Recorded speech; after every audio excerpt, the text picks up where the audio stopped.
I was 18 years old when I got married.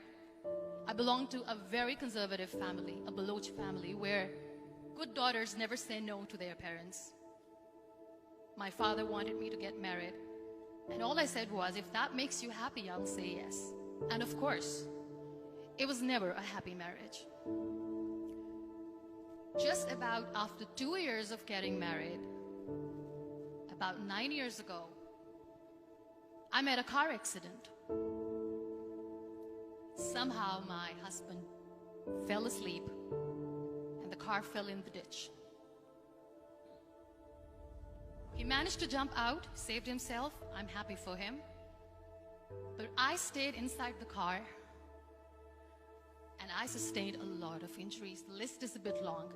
Radius ulna of my right arm were fractured. The wrist was fractured. Shoulder bone and collarbone were fractured. My whole rib cage got fractured. But that injury that changed me and my life completely was the spine injury.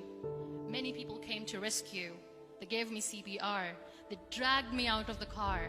And while they were dragging me out, I got the complete transection of my spinal cord. Those 2.5 months in the hospital were dreadful. I was at the verge of despair. One day, doctor came to me and he said, well, I heard that you wanted to be an artist, but you ended up being a housewife. I have a bad news for you. You won't be able to paint again. Next day, doctor came to me and said, your spine injury is so bad, you won't be able to walk again. I took a deep breath and I said, it's all right. Next day, doctor came to me and said, because of your spine injury and the fixation that you have in your back, you won't be able to give birth to a child again. That day, I was devastated. I started to question my existence. Why am I even alive? So what kept me going was, one day I asked my brothers, I know I have a deformed hand, but I'm tired of looking at these white walls in the hospital and wearing these white scrubs. Bring me some colors, bring me some small canvas. I want to paint. So the very first painting I made was on my deathbed, where I painted for the very first time. What an amazing therapy it was. Without uttering a single word, I could paint my heart out. I could share my story.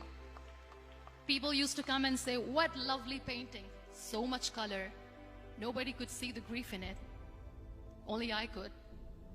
And that day I decided that I'm going to live life for myself. I am not going to be that perfect person for someone. I am just going to take this moment and I will make it perfect for myself. That I'm going to fight my fears. So I wrote down one by one all those fears. And I decided that I'm going to overcome these fears one at a time. You know what was my biggest fear? Divorce. But the day I decided that this is nothing but my fear, I liberated myself by setting him free. And I made myself emotionally so strong that the day I got the news that he's getting married, I sent him a text that I'm so happy for you and I wish you all the best. And he knows that I pray for him today. Number 2 was, I won't be able to be a mother again. And that was quite devastating for me. But then I realized there are so many children in the world, all they want is acceptance. So there is no point of crying, just go and adopt one.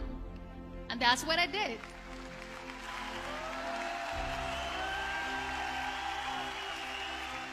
I gave my name in different organizations, different orphanages, and I waited patiently. 2 years later, I got this call from a very small city in Pakistan. I got a call and they said, are you Muniba Mazari? There is a baby boy and would you like to adopt? I could literally feel the labor pain. I said, yes, I am going to adopt him. I am coming to take him home. And that day, I was 2 days old, and today he's 6. You know, when you end up being on the wheelchair, what's the most painful thing? People think that they will not be accepted by the people because we, in the world of perfect people, are imperfects. So I decided to appear more in public. I started to paint.